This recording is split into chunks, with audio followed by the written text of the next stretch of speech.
So July the 20th, can you believe the 2024 is halfway gone? Right? Wow, Exactly. time flies, guys. So, do I have a volunteer for the opening prayer? If not, I can say it. So, let's just close our eyes for a moment. Elevate our thoughts to the higher beings, to God and his lap or her lap. And let's also invite the higher beings, our spiritual guides, and those spirits who are here with us, searching for a little bit more knowledge, comprehension, understanding. They have arrived, and we can feel them with us right now. Same way for the spiritual guides of each one of us, the spiritual guides of this group. Dear Lord, thank you for this opportunity of being here this afternoon or tonight. And one more time, trying to understand your words, the spirit teachings, and practice that knowledge first, by improving our inner self. And then tomorrow, improving our behavior, improving our acts towards the others by being of service, by serving somebody in need. Stay with us, dear Father. Protect us. The same way we ask for your protection for all the members of this group who could not be here today with us. So we stay with us today, tomorrow, and always. And so be it. So it is. So, okay. Food for thoughts, this week by coincidence, I had my phone on, I was listening to a book study, and then the next video was this Brazilian medium, Carol. I had a chance to see him, to meet him in Florida, but Divaldo Franco. And Divaldo Franco, he was talking about something that I always thought, but I never really, I guess I never had an image to that thought. He was saying that sometimes when he travels, and he travels a lot, he is 97 years old, but he's still traveling a lot. As a matter of fact, we met him in April in Florida. And amazing. And Carol saw how, I mean, his energy, right? He speaks like, oh my goodness, I'm envious of that energy. I cannot speak that way. But anyway, he was saying when he travels, sometimes when he travels, There are some hotel rooms that as soon as he gets there and he sees what is in there, he just prepares himself to, he put a towel and use whatever clothing he has, and he sleeps on the floor because the dense energy in that room, on the bed, on the linens, etc. And that when I heard that, when I was listening to him saying that, I recalled, in my trips, business trips, most of the time, sometimes I sleep very well, and sometimes I don't. And the reason I don't is because immediately, as soon as I get into the room, something is not really good. Something is not quite right. And Divaldo Franco, he was talking about, you never know who was the last person in that room and how that person was feeling and what kind of quality of thoughts that person had. And, using our thoughts, and we can create, we can manipulate energy, we can how can I say, contaminate. I don't want to say contaminate, but depending on the quality of thoughts, the quality of our vibration, sometimes we'll leave behind not so good energy. And that was he was talking about. There are some rooms he was he was in those hotels that he said I could not just stay in that bed or stay in that room because it was not good. It was not, So just something for us to also think about as we travel, as we go to hotels. You never know who the last person that used that room, and maybe the person was not living a good moment in his or her life. And I was thinking, okay, so then what else can we do to protect ourselves? And the answer was pray, say a prayer before. It is like cleaning. We never think about, we think about doing the house cleaning and, making sure the room is clean. But how about from the energy standpoint, from a spiritual standpoint, is the room clean?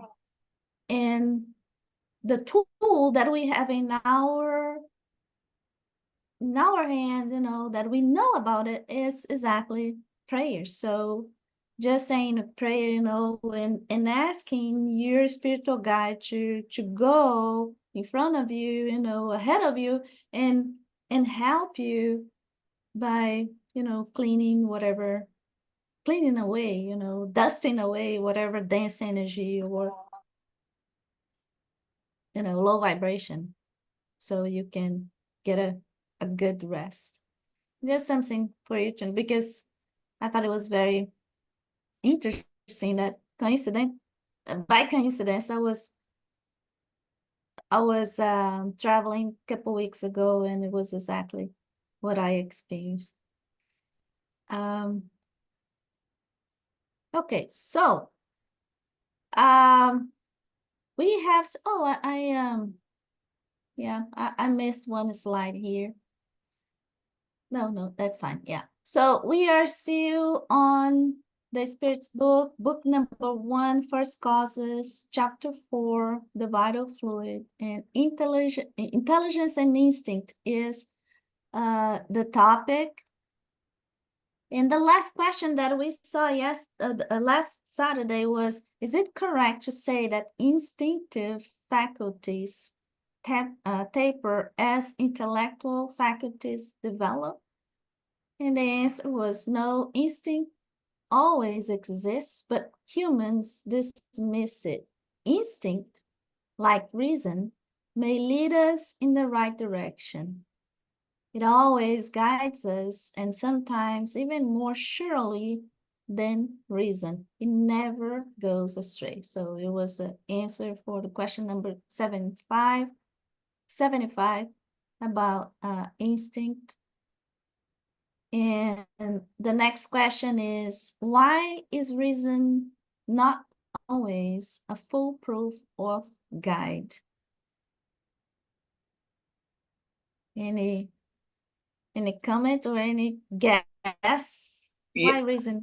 Oh, that's a silly I one. can see what. Okay, go ahead, John. Oh, sorry. Why is reason not always an infallible guide? What are the facts? And if the person has the wrong idea of the facts, then their reasonable conclusion is going to be fallible. Fallible, yes. Yeah. Hi, Sif. No, because I think that you have an instinct, and then your reason starts telling you why that instinct, you shouldn't trust that instinct. So this is what the brain is trying always to be logical and to give a reason. The brain Where you is all, feel yeah. instinctively, no, that's not right. Yeah, that's what I find. So the answer is, it would be if it were not corrupted by poor education, pride, and selfishness. Instinct does not reason. Reason provides freedom of choice and gives individuals free will. But I want to say, reason without compassion may not be a good guide, right? May not be a good guide if you do not bring these two, the mind and the heart together. Is not a good way to guide yourself.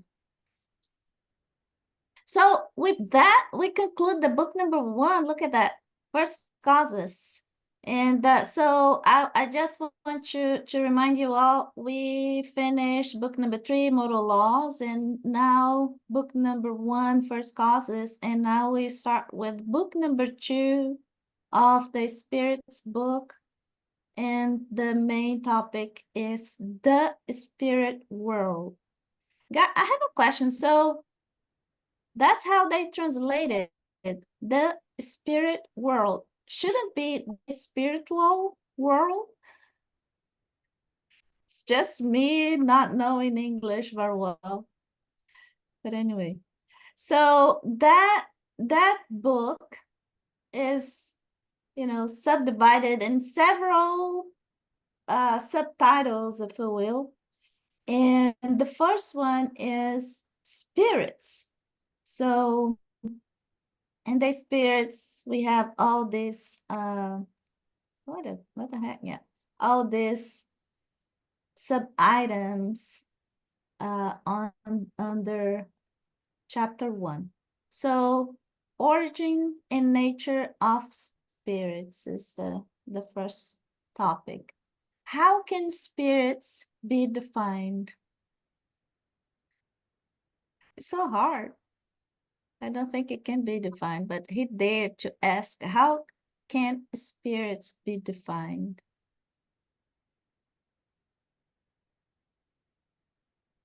Any guess or comment? An energy? Question mark.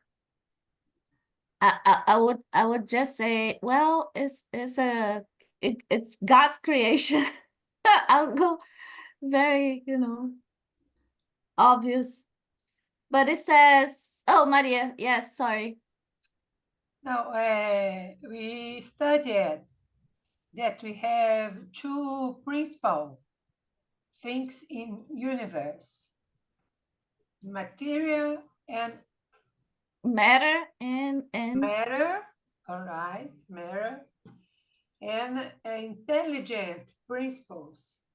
Mhm. Then if the spirit is not matter, is a principal intelligence. Mm-hmm. Oh yeah, it is. It is a.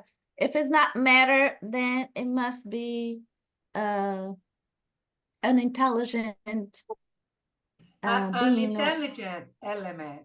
yes, yeah, and that's what it says exactly. Spirits may be defined as intelligent beings of the creation.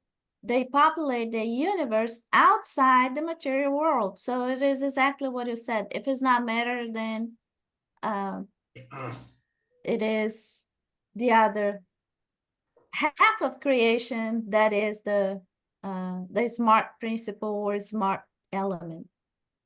And let's see, that's exactly what I had over here in our little uh, uh, sketch of God's creation. So we have the smart element, we have the material element. So from here we evolve to a spirit, and from here then everything else will come to fruition, all the way to animated matter. And then Allan Kardec said, had a comment about this. He said the word spirit is employed here to designate extracorporeal beings and not the universal intelligent element. He's talking about here, or spiritual essence, and not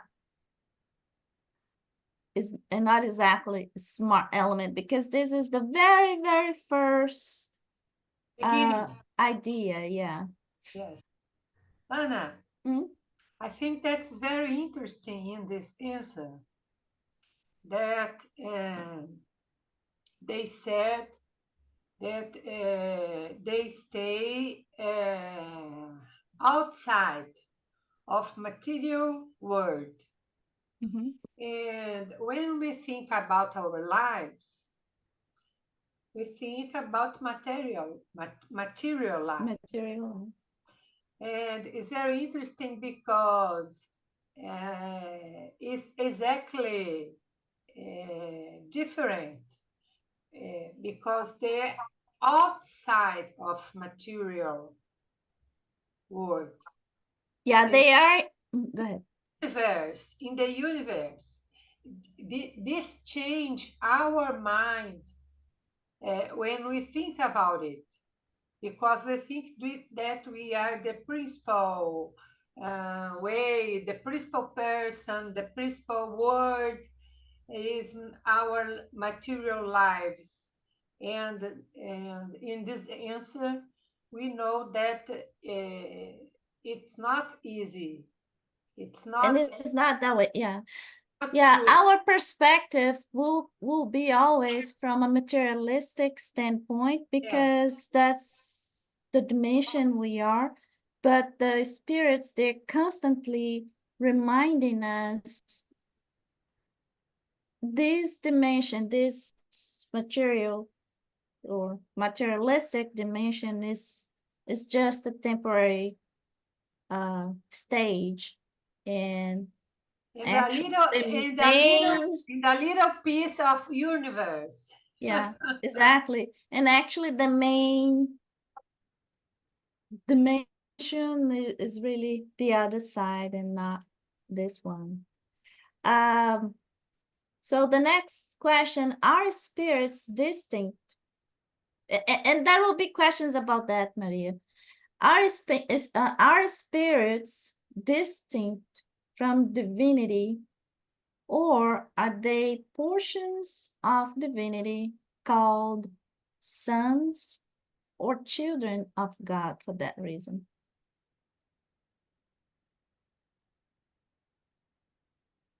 I think the answer is quite obvious, because if God created us, like we saw in the beginning, equal and same, then there is no distinction. I mean, yes, we are evolving.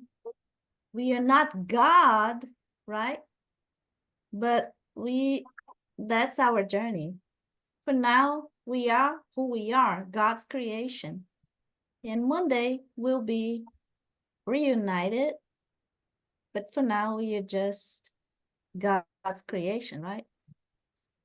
In our journey to perfection, if you will. So the answer is good gracious. The spirits are the work of God, just like a machine is the work of the person who made it. The machine is the product of the person's work, but not the person. When human beings have created something useful, they call it their child or creation.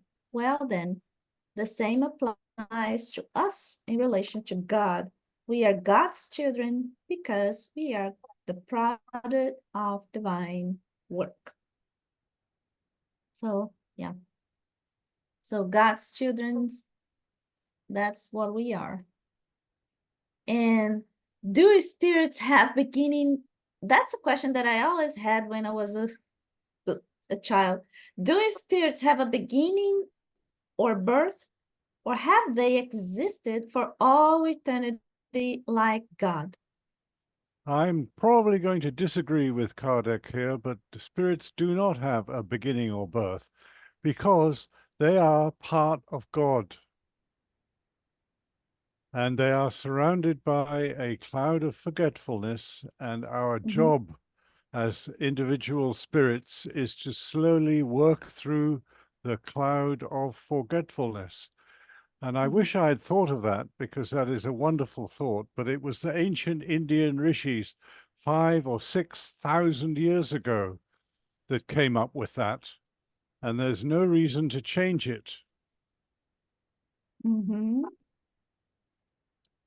Yes, Hyacinth. Hyacinth. I don't agree with that, because if I'm saying that I was always how did God create me if I was always part of him, or the spirit that it is? Yeah, and my point is Is that a real question?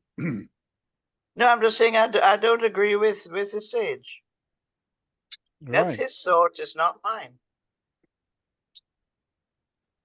Well, it's what the Indian rishis decided was the beginning of everything, that the Big Bang happened when the Great Spirit decided to surround bits of itself with a cloud of forgetfulness. And they pointed out that that is the only thing that the Great Spirit can do in a place which has no place and a time that has no time. So there's no space, no time, no matter, just spirit. So what can the spirit do? And that's when they came up with this conclusion. Surrounding, okay. No, I'm saying that that's what's their conclusion. It's not mine. I don't agree with it. That's all. yeah, and my thought is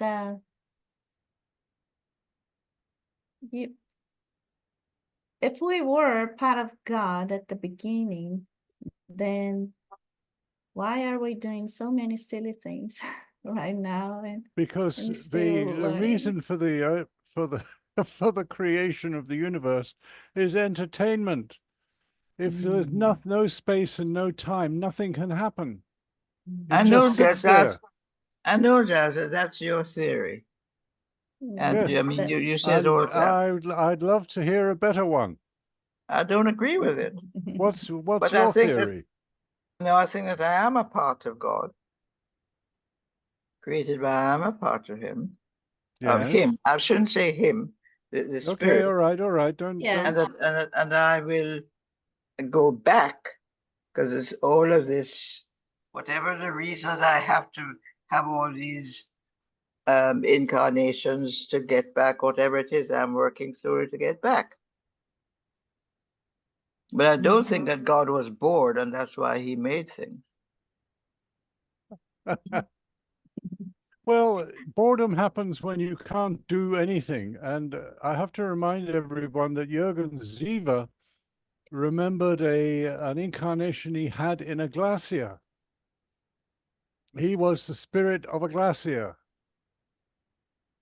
Now, Jürgen Siever may be a stranger to some of you, but he's a remarkable man who's been traveling and out-of-body experiences for 50 years.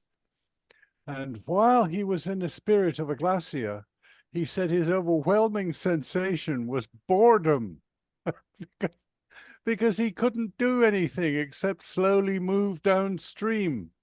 And melt. And a little bit more get attached to one end of him and a little bit less leave off the other. And it went on and on and on.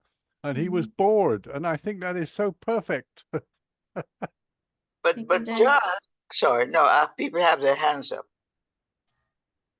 I'll talk after Maria and Carol. Okay. Maria, please.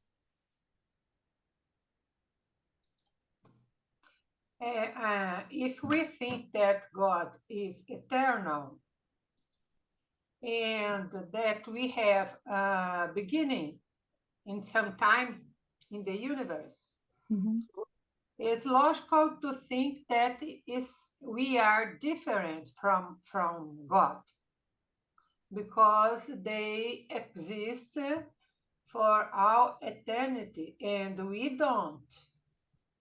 God exists for eternity and we are not eternal? That's what it... Oh, no. As a human being. Exist like God from the eternity.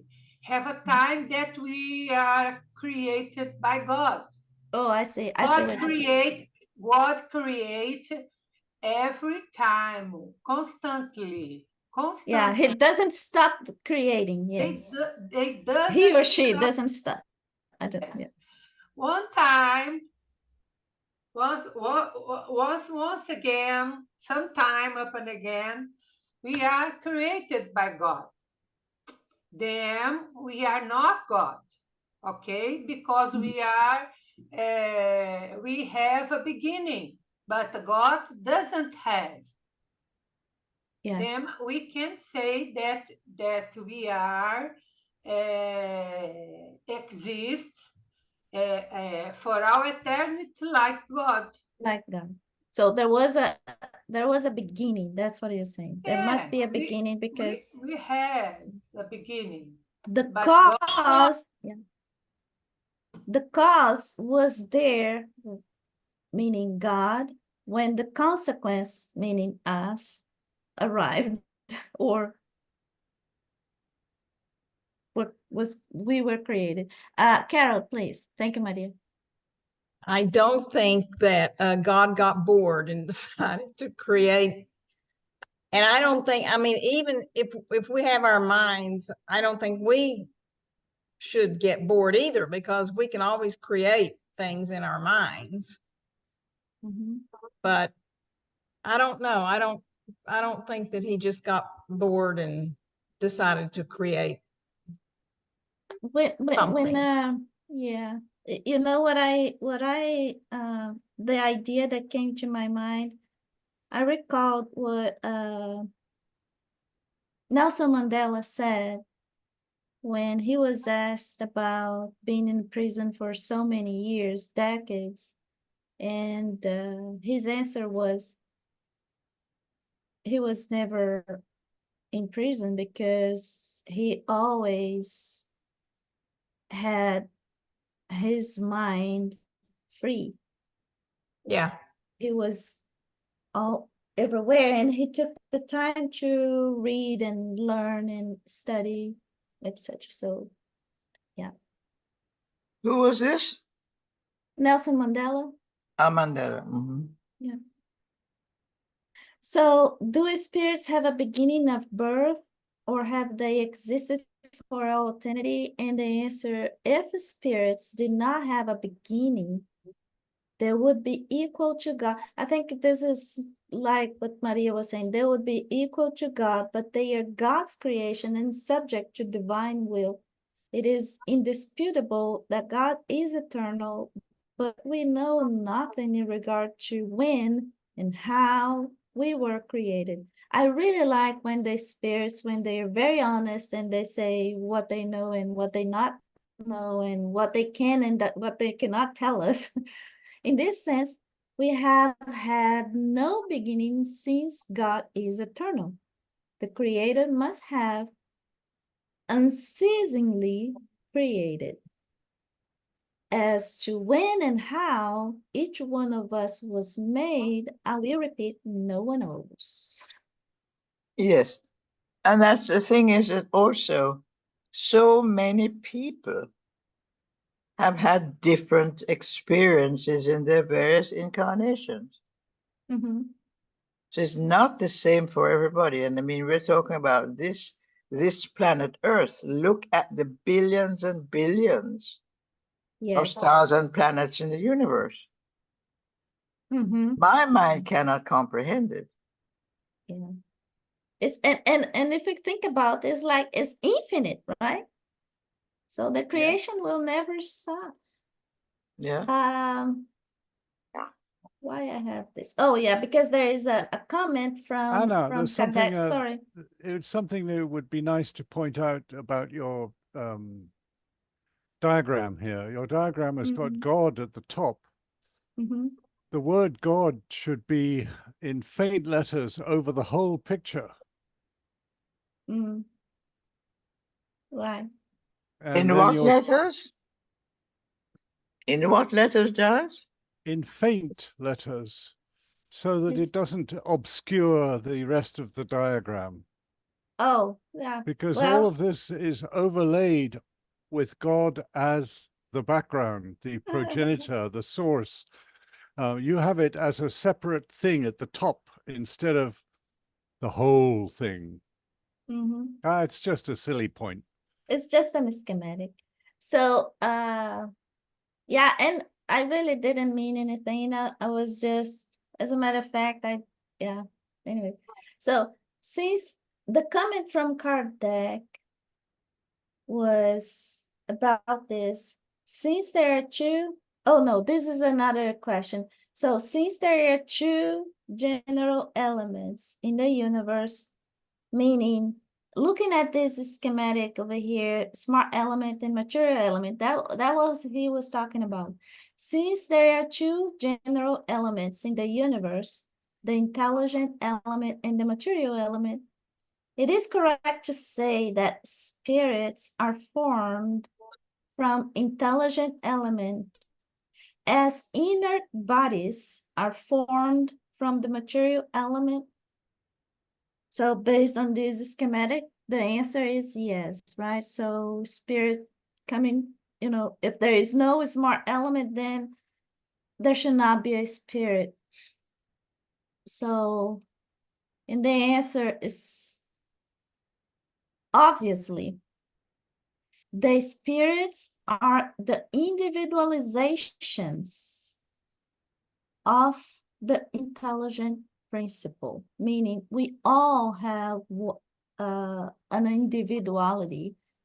So the spirits are the individualizations of the intelligent principle, as bodies are the individualizations of the material principle. It is the time and mode of this formation that are unknown to us. Yes, James. It's worth pointing out that at this time in history, in 1860, the understanding of atomic physics was nowhere. Well, it was just starting. It was in its infancy. And atomic physics is now quite clear on the reality, which is that matter is 99.9999% empty space, nothing there. And what is there, which is the nucleus and the electrons, they're not really there either. They have consist of particles which come and go. Mm-hmm. This is today's quantum physics knowledge. So there's no discussion as to whether there's separate intelligent elements and material elements. There is only the intelligent spiritual element. The matter is an effect that it produces for us to play around with. Because really, I can't say this clearly enough. It's quantum physics. Nobody can say they understand it. If they say they understand it, they're lying. There's nothing you can understand about this. 99.999% empty space is an atom. And those atoms, those things which are not empty space, are also empty space with particles disappearing and reappearing within them. Check your quantum physics stories in YouTube if you don't have a handy physics book to read, which is not going to help much anyway, because it is very complicated. Yeah, it is very complicated. So this discussion that's happening in 1860 is the psychic spirits telling the individuals what they think the individuals can understand.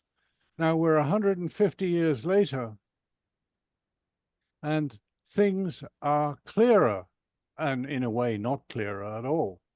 But there's no separation between the between matter and spirit. Yeah, matter is the illusion, is a real illusion. You have to remember what the Hyacinth, I'm not guessing about this quantum physics. This is the reality of science today. Shake your head all you like. Be a flat earther but that's if you want science to. today, but it makes no sense because my right. soul, It makes no sense. spirit, my body is matter. Your matter is 99.999% empty space. So explain that one. Yeah, but Giles, that's their theory, and they cannot prove it. It's their theory. It's not a theory, and it is perfectly well proven. Guys, since about 1910. Let's not miss the main point here. The main point is what we can do, what we can create with the tools that we have, whether if matter is something concrete, 100% concrete or not, is not the point. The point is what we can create and how and what can be done with that creation, what the consequence, what is the impact in our world, whether we are in a spiritual dimension or whether we are in physical dimension, is as a spirit, what we can do, what we can create. Thousands of years ago, the yogis and the folks living in India, they were saying everything is Maya. Maya means illusion. That's what they were referring to. So, but still, for us, for this dimension, it means something because that's how we evolve. That's how we improve. We still need this body. We still need this dimension. This, I still need this little thing over here to move, to make things, to learn. So,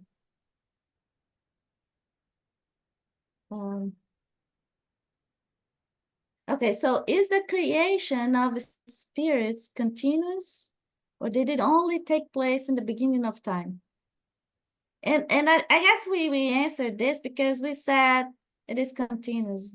God has never ceased to create, right?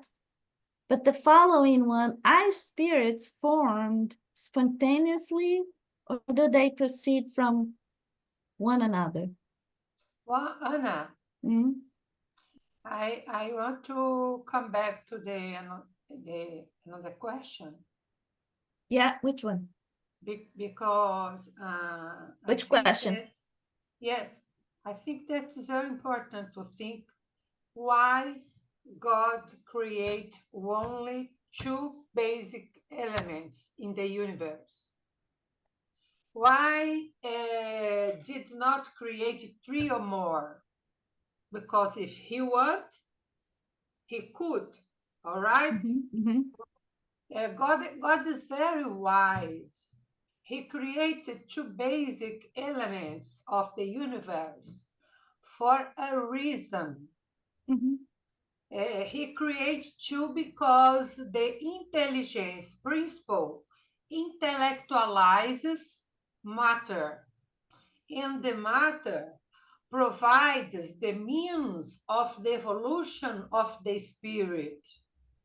They interact perfectly with each other, so that everything in the universe is created and always continues on the path of progress and evolution. Progress. Yeah. Yeah, that's what that's what I said, Maria, that these material element, the reason for it is really like a tool for evolution, for progress. And by the way, when we say material, remember when we were studying this topic, the spirits, they use the word material because we lack on vocabulary to denominate whatever that is. But they said it's something that we cannot measure, we cannot sense, is something very, I cannot even, I don't have words to say. So they just called material element, but in reality, it's something so, I do not even know what to say, but it's not the same way as we know matter. You know, it's not concrete. It's not a matter of molecule or atoms or, you know, particles. It's not that. It is something else that we do not understand what that is. Yes. And we are talking about, when we talk about the universe, what do we mean? Do we know what happens on other planets? Do we know what life forms there are on other planets in the universe? We don't. Because this universe has so many billions of stars and planets, and as NASA said, they are discovering new universes all the time. Yes, all the time. Yes, I agree. Yeah. So, Hyacinth, that's not theoretical science for you. No, but I accept that, Giles. Okay, so some science you accept and others you don't. All right. What I can Look, understand and what makes sense to me, I accept. What doesn't, okay, I that's why let it go quantum over my physics head. is that's why quantum physics is a problem. It's No, not no, no. it's not No, your I problem was or my introduced problem. to this. No, no, It no. really is a problem to understand. Anyway, I want to move on to something much nicer than this. Jürgen Siever has visited many, many other planets.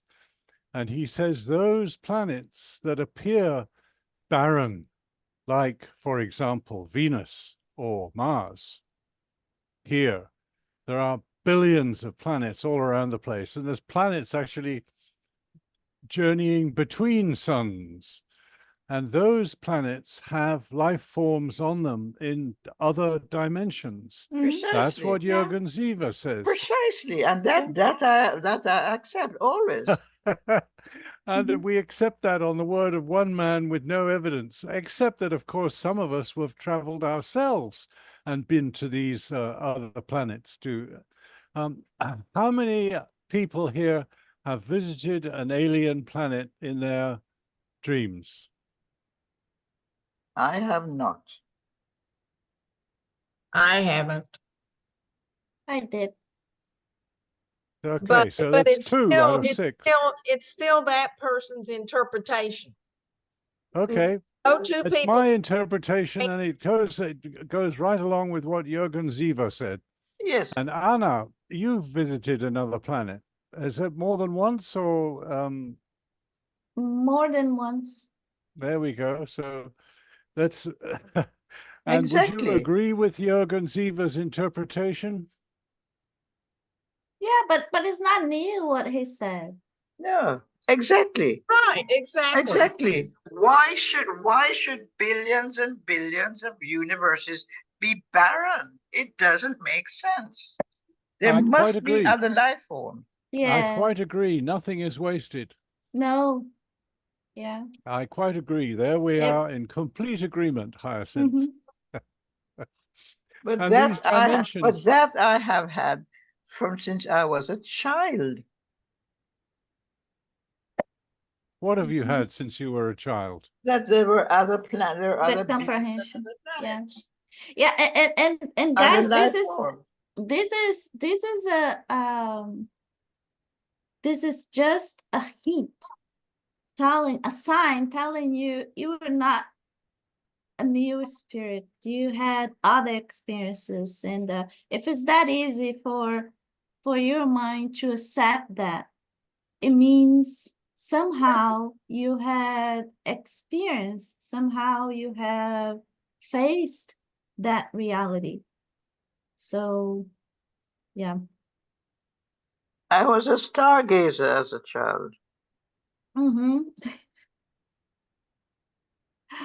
Yeah, me too. So, our spirits formed spontaneously, or did they proceed from one another? And the answer, evidently, God creates them as all other creatures were created by divine will. We repeat that their origin is a mystery. Now, it's a mystery just because nobody knows. It's not because it's a mystery and nobody can know, but nobody knows. So, is it accurate to say that the spirits are immaterial? Well, I think that spirit is spirit and matter is matter.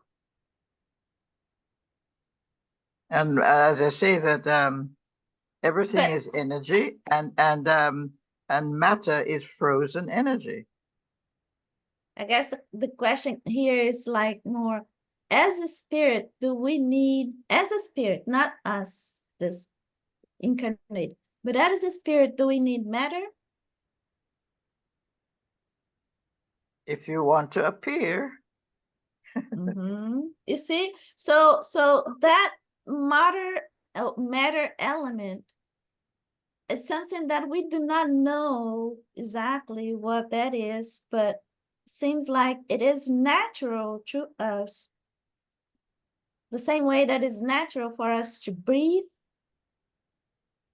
it is natural to the spirit to manipulate whatever that material or matter element is to condensate and appear, right? Because the answer is, how could something for which no terms of comparison exist and that your language is unable to express be defined? So talking about spirit, can someone born blind define light? Immaterial is not the right word. Perhaps incorporeal would be more accurate for a spirit, since it is a creation. It must be something real. The spirit is quintessentialized. I do not even know if that word exists in English. The spirit is quintessentialized matter existing in a state that has no equivalent within your scope of comprehension. And it is so ethereal, that is, it transcends your senses. yeah, but I think definitely that we have, although this was knowledge for some people about spirits moving around and so on and manifesting, but now it's only becoming to be accepted in some quarters, and people still won't talk about spirit. They're talking about devil and Satan and all this sort of thing, instead of just the difference between the spirit and the matter. And spirit is spirit. I mean, my spirit can go through a wall. Yes. Body cannot go through a wall. Yeah. It can. It can. And I guess it's in my comprehension, this is my personal opinion. The spirit can go through a wall because, like, Giles was saying, and the physics says, even the wall, although seems very much concrete to us, is still full of empty spaces. And the spirit is even less material. If I mean, just out of words over here, I'm saying material using the word material. The spirit is even lighter than the wall, if you would, but not saying that the material, the spirit is material. No. I It's mean, just the spirit for me is spirit. It's not material. but every Like once in a air. while, Like air. like care, exactly. Yes. Yes. Yeah. So the comment from Kardec is saying, we say the spirits are immaterial because their essence differs from everything that we know as matter. A nation of blind people has no way of expressing light and its effects.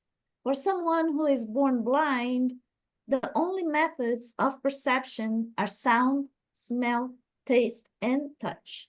He does not understand the ideas that would be perceived by a sense that he lacks. Accordingly, with respect to the essence of superhuman beings, we are truly blind. We can only define them by comparisons that are imperfect or the product of our imagination.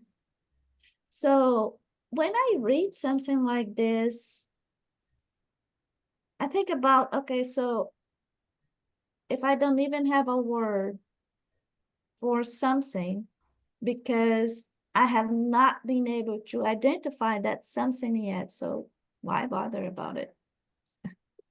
But there are people who can see spirits. Yes. Yes. So that we know that spirit exists. Yeah. Because it's not a matter of material or matter, it's a matter of energy, right? Yes. And we cannot control spirits. Well, oh no, I shouldn't. Let me take that back. Yeah, I see what you're saying. Yes. Yeah. Yeah. So the next question is a long one. It's actually Kardec was debating, with his own ideas. Do spirits have an end? Oh, that was a question for me as well since I was little. Do spirits have an end? Evidently not. We understand, but I understand what he's asking here.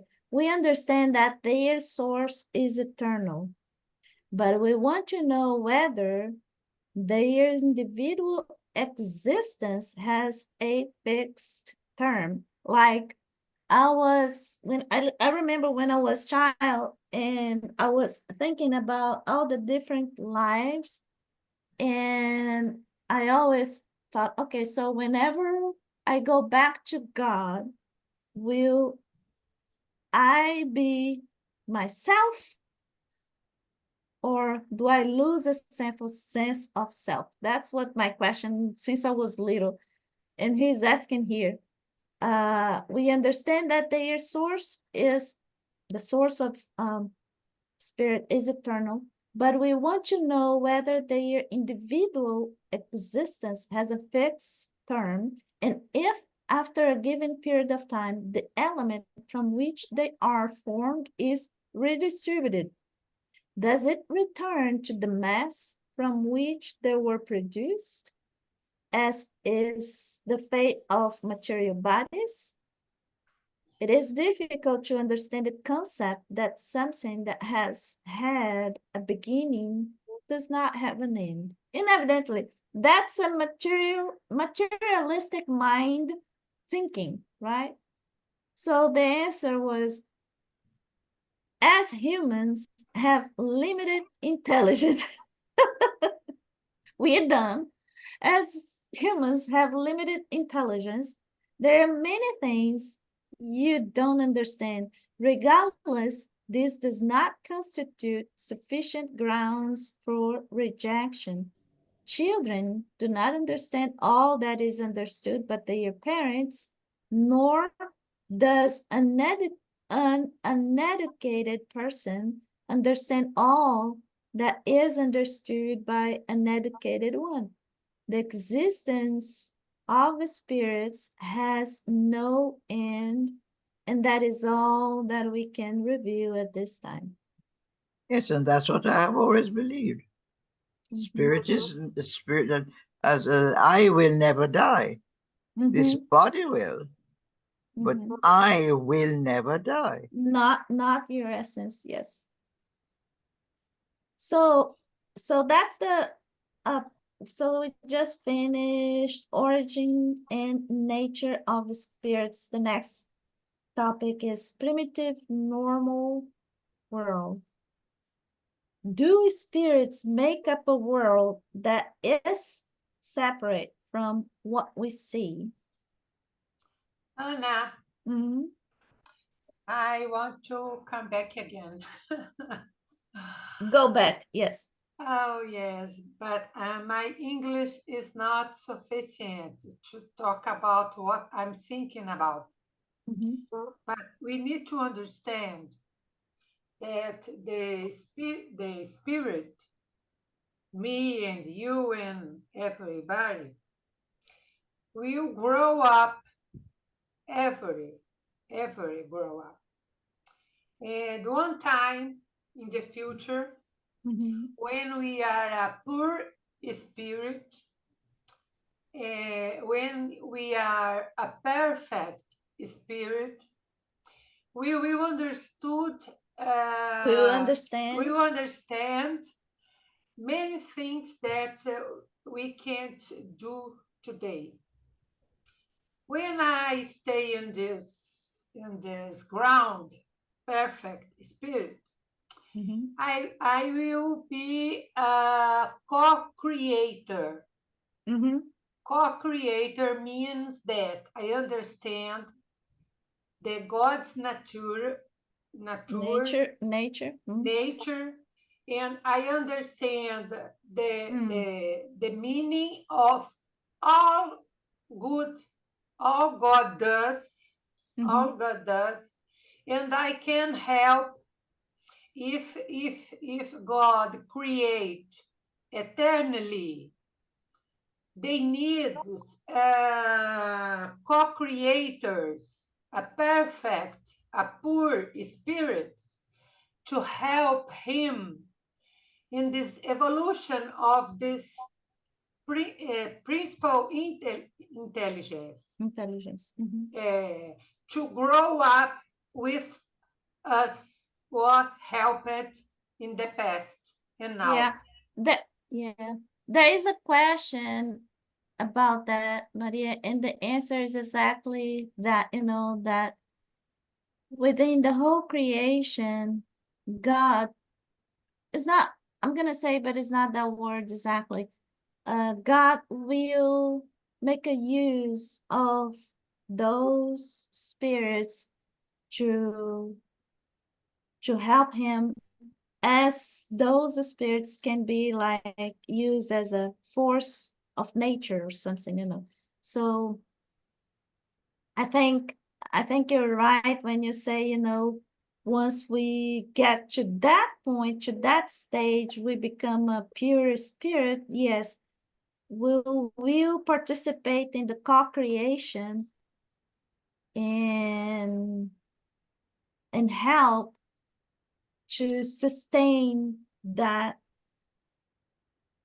progress to Yes, continue, in right? this future time, we aren't a material person. We are a poor A spirit, pure spirit, yes. okay? But we can act in the material world World, yes. Yeah. to help another Other principal beings, intelligence to Yeah. grow up. other beings should grow up. Yeah, it is a continuous.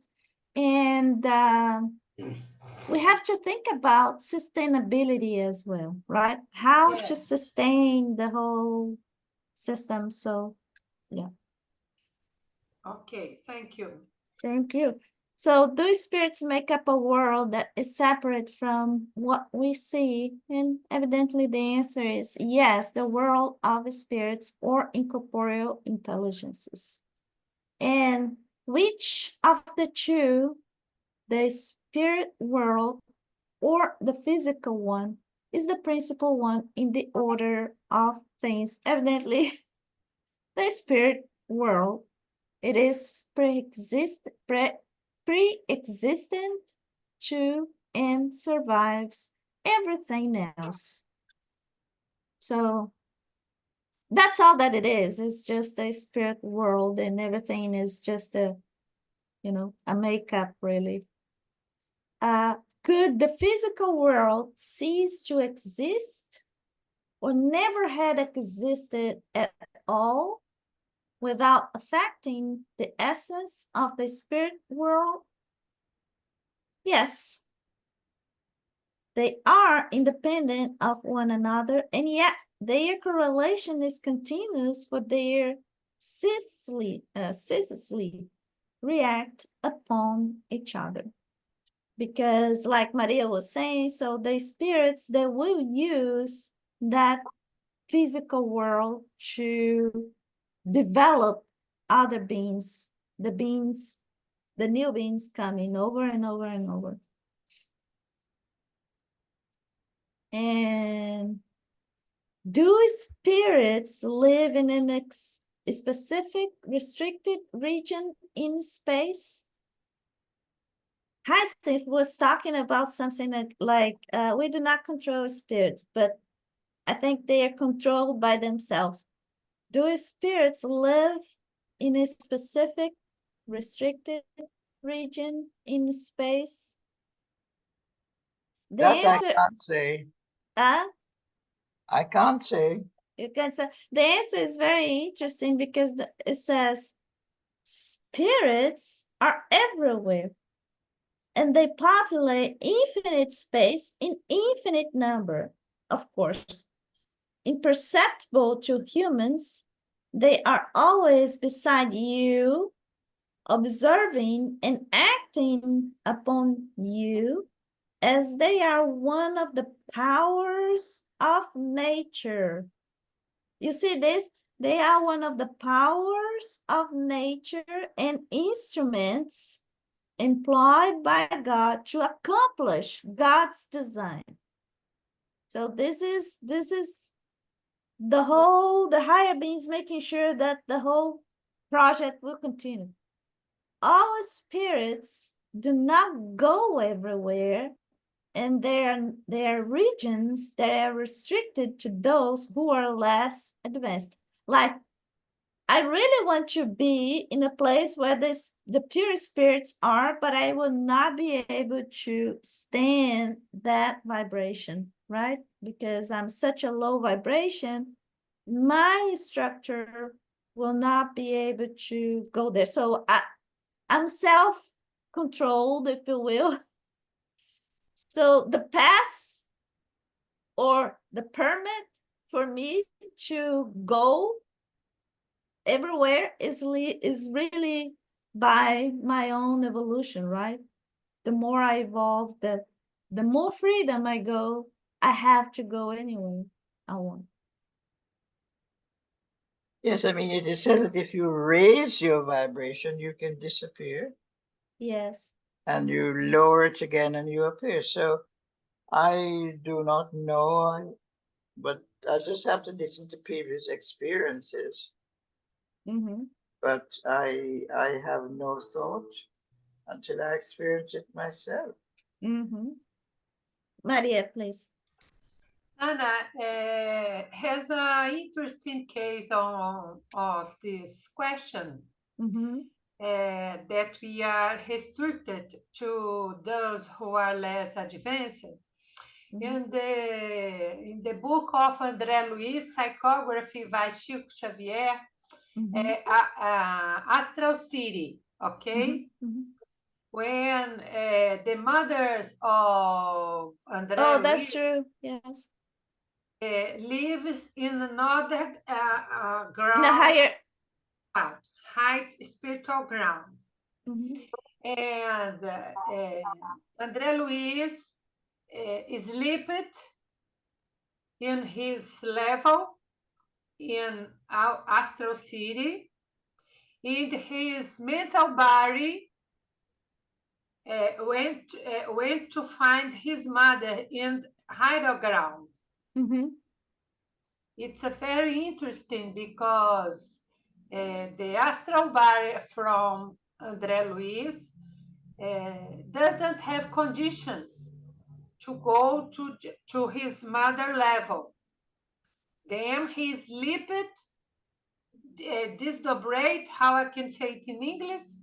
I don't know. So yeah, but he fell asleep as a spirit. He fell asleep, and then his mental body detached from his spiritual body, and then he was able to meet his mother. Yes, it was very interesting case. I remember that case, and I thought it was very nice to me, because until I read the book and I read what they were talking about, I didn't know that what happened to me was true or not. So what happened was André Luiz's mother, she was a higher being, so she was living in a higher frequency place, another astral city, but another dimension. Another dimension, yes. And she could visit him, but he could not visit her because of his vibration. Yes. So he fell asleep, if you will, and then his mental body detached from his spiritual body. So he met his mother that way. But what happened to me, and it happened in a time when I didn't know about that Astral City book from André Luiz. I fell asleep, and I could tell it was not a dream, because the same situation I remember, the friend of mine remembers too, and she was in that same situation. So I met this friend of mine in my house. So we both met in the office in my house. And my son, my youngest son, he was there too. So the three of us, we can remember the same situation. So I knew it was not a dream. But what happened was, they were in front of me, my friend and my son. And I was in a chair, and all of a sudden I felt my head like going, back. And as soon as my head went like that way, when I put my head up, I bring my head up again, I was speaking differently. It was not me. It was a male voice talking very, a voice, very powerful voice. I have this awful voice. But that voice was like, and the voice was of another being, from another being that probably was not there in the same dimension. It was in another dimension. And that person was telling a message to my friend. I had no idea this could exist, like being a medium, like acting as a medium in a spiritual world. I said, am I crazy or what? And then I read that Astral City book and said, oh, I see. That is very much possible, because precisely because we cannot be everywhere. There are different vibrations. And because of that, we cannot, there are places we can, there are other places we cannot be. And Yes. so, But you see anyway. that now you've had that experience. Nobody can take it from you. It's your experience that you have gone through. Yeah, I don't need nobody telling me it is true, because, guys, it was wild. But, all the things that we do not know until, like Hyacinth said, until we experience, until we get there, right? Look, it's 4:14 here in Houston. I will stop here, and I hope to see you all next Saturday. All right, you guys stay safe. Okay, thank you very much, Thank Anna. you, thank you, thank you. Nice to see you again. Put Have a me on nice your- day for all. Put me on your prayer list, please. You are always dear. Everybody in this group, you guys are always in our list. Thank you. Talk Thank to you you. later. Bye-bye. Thank you. Bye-bye.